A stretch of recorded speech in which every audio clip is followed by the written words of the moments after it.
and welcome back to Bernama today with Ms Suriati Sanusi, and of course we have a guest in the studio. We are talking about agriculture. We have Ramana K Naidu, and he is the CEO of Farmox Group. Is that how I pronounce it? Yes, correct. Right. Welcome to the show. Thank you so much, Ms Su. Right. So what's interesting about Ramana is that he started out being a pilot. Yeah. And somehow now he wants to become an agropreneur. Usually people go, vice versa. They started from agriculture and then they want to become a pilot, but you went the other way around. So how did this all started and why? Okay. Actually, to be a pilot is my father's dream. I see. So I completed my commercial pilot training in Young Eagle Flying Academy in Bangkok. Right. So it was in 2011.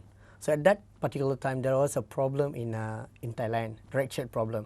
It's a political problem, and because of that I had to go back to Malaysia. I have to come back to Malaysia, and when I come back to Malaysia, I've started to apply with few local airlines, and I already sent it my application, and I have to wait for 6-7 months. Oh wow! So that particular time was a long wait. Yes.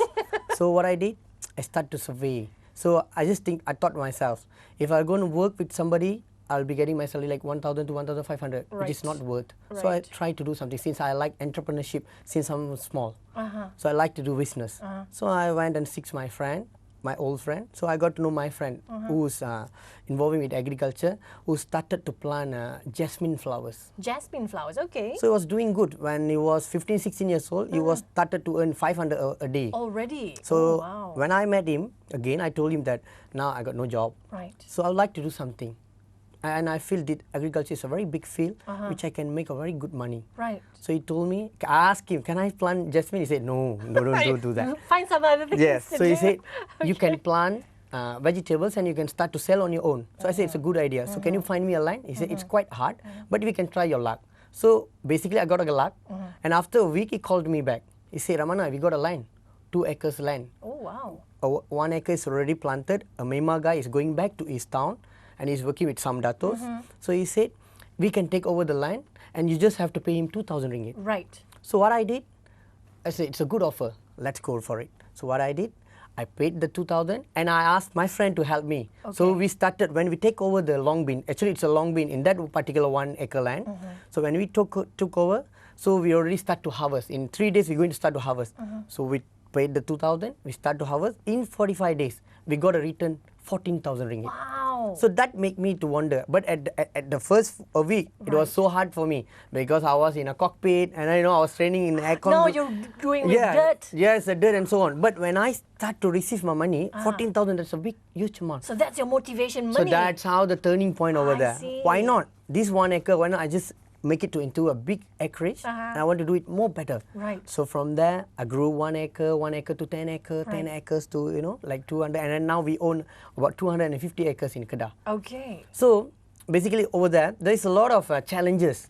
So, and I think I'll share with you the challenges in a while.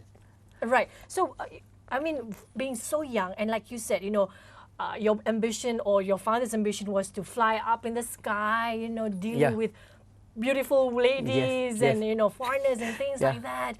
And of course, being a young person, to deal with something like agriculture, it's not in every youth mind to do. I want to become an agropreneur. That's not something that they would like to do. Correct. So what, besides money and things that what happened to you, what can you tell the youngsters? This will be a lucrative a position for you to do it. It's not something that, it's not like 20, 30, 40 years ago where people just doing it just to live on daily basis. Yes, correct. So what can you say about this? Actually, I went to this. I started with my cash crop, as I told you. Yeah. My long beans was my first plant. So after a few years, when I got involved, when I grew big, I'm having a problem with the middleman. I couldn't sell my things. Why? So because they control the price. So that make me like very disappointed. Okay. So and I could not survive, and I almost think that I should quit. But some people and my father, they told me not to quit. You're already halfway of it. Just go ahead. And what I did, I went to the other country, to our neighbor country, to Thailand, what they are doing. And I start to involve with this commodities planting. Okay. Like cassava and this grain corn. At the same time, the ministry was approaching the youngsters to get involved with this grain corn. Because what I would like to share here, every year we are importing grain corn, 3.7 million metric tons, which is worth about 4 billion ringgit. The 4 billion make me like, wow. Right. So what I did, I went to that figure and I went and see those farmers in Thailand, in Indonesia, in India, why they are successful. We are in a very good condition soil Land. in Malaysia, Right. in a tropical country, and we have a very good weather and a very good soil. So that make me to to go into it. So I went and learned their modules, how they make that know-how. So I brought the know-how to Malaysia and I managed to do it, and I managed to break the myth of saying that we could not produce corn below the import price. And we are Right. currently producing the corn only with 40 cents per kilo. Right, but you have to explain to the audience out there the difference between your grain, the grain corn that you have, and the grain corns that we have all around Okay, us. actually we called it, what am I planting is grain corn, which is used as an animal feed. 65% of the animal feed must use Corn. But another one which has been planted in Malaysia is sweet corn for the human consumption. I see. Which that still you have to go through this middleman, I which you cannot keep for a longer time. But this grain corn you can even keep to 6 to 7 months, and you can sell it when the price is high. It's Right. worked like a gold. It's like a gold trade. Right. It's because it's controlled by the World Chicago Market Trade. So that make me like, like so involved with this. And the best part of it, myself as a youngsters, I would like to go into this grain corn field because of the technologies. Do you know that we are running 250 acres with only 3 of them, 3 workers. 3 workers? Yes, so the correct. rest all machines? Machines. Oh. We have a corn planting machines. Right. We have a harvesting. We have a weeding cultivator. We have a drone. Do you know those time we use drone to snap pictures Right. and to relax our mind. True. But now we are using that to spray pesticides. So like what we're seeing on the monitor Exactly. right now, so that's your drone? That's our drone, which So we you use use. that? Yes, we use that to spray the pesticide. Since we cannot go in on the right. particular date, Right. so we are applying foliar now. Right. So you're not a pilot per se, but Yeah. you're piloting the drone now. Yes, in our own Right. field. Exactly. I see. So, So, that's easier. it's and easy. It's faster. It's faster, and those times we have to use. Let's say I just give you a small calculation to spray 1 acre of land. You need about 2 to 3 workers, which will take about an hour. Right. But this one, using this drone, Right. within 2 to 3 minutes, you can finish this 1 acre Right. land. And also it's very specific. If there's only one patch that is... It is controlled by GPS, and they Right. will locate it back to wherever they stop, and they can do everything on their own, automated. Right. So- So you learn all these things from going all around the country. All the country, and we brought it to Malaysia, and we make it as our module, as a FAMOX Right. module, and we are working together with the Ministry of Agriculture and Department of Agriculture. They are being very supportive since day one. Right. I got involved with this agriculture. Right, and it's journey. good that you're saying that the Ministry of Agriculture is helping you out. But what can you say to the audience out there, the youngsters out there who are now, out of work, without a job, if they're thinking, okay, you know what, he has done it. Yes. Maybe I could do it as well. Okay. So what can they do as their first step? I can give us a simple clue. Okay. Now, if you want to reduce the import, which is about 3.7 million metric tons, we have to plant 400,000 hectares in Malaysia. And currently we have? If we want to support the current import I which are see, buying from right, Argentina and right, Mexico, right. 400,000 hectares is too huge, which cannot be done by my own self. Okay. I need my teams. Okay. So who would like to work with us, Yeah. we can share the know-how. Okay. They can be our contract farmer, they can be our one people in a team, so that we can grow this grain corn industry. Maybe if you cannot make 100%, we can take at least 1% of it, which is 4,000 hectare. 4,000 hectare, the cost is 4 billion ringgit. If we take Wow. 1%, it's already 40 million. Yeah. So a year you can make 40 million, and we can join together and make Right. money together. So Right. there's be a lot of agro millionaires in upcoming 2-3 years. Right. So you explained to me when we were discussing this before we went on air about TN50. Exactly. Right. So this would translate to TN50 as well. Yes, it's because in 2050, our population will be about 50 million of them. So currently we are producing chicken, so about 104%.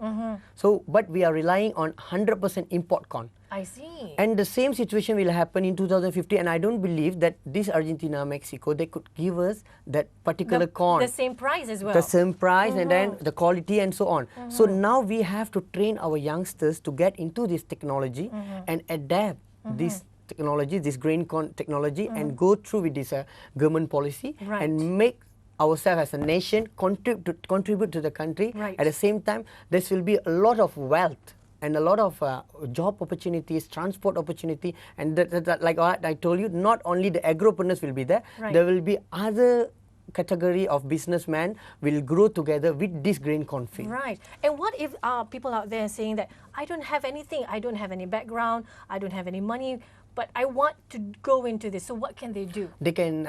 We have a particular. We call it as a mentor-mentee program, whereby we take them as a adapt agropreneurs, and through the ministry and Jabatan Pertanian, Department of Agriculture, we facilitate them with the IKC grant and so on.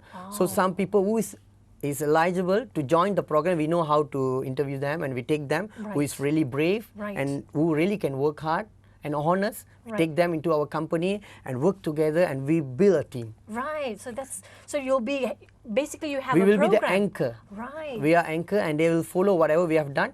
We are doing the copy paste system whereby when we split the water, they will split. It's the same concept we are using. That's so good. Okay, right. We are almost to the end of the program, the session. What would you like to advise, or your last word to people out there if they are really interested in doing this? What I like to tell, agriculture is a very big field. It's a gold mining. It's a gold mining. We have to choose what category. It's not like what do you call that? Agriculture is not planting vegetables. Right. It's a cucumber, cash crop. It's not that. There is a lot of subdivision of the agriculture. Choose the right one. Choose the right mentor. Choose the right income a program, so that it will help them to grow their wealth, and they can grow together with the nation. Right. So those graduates, they are where they don't have a job, they should look into this agriculture. And because the agriculture is now more to the technologies, management, and so on. It's not like you take the dig and you have to dig the hole and so nothing. So this is not like 30, 40 years ago. No, it's more to modern. You see, now I'm here, I'm sitting here with you. So they have to do that. Right. Thank you so much for being with us and talking. Thank you so much. We wish to bring you again, maybe in another session Thank to you talk so much. more on this. So we'll be back with more updates. So stay tuned to Bernama Today.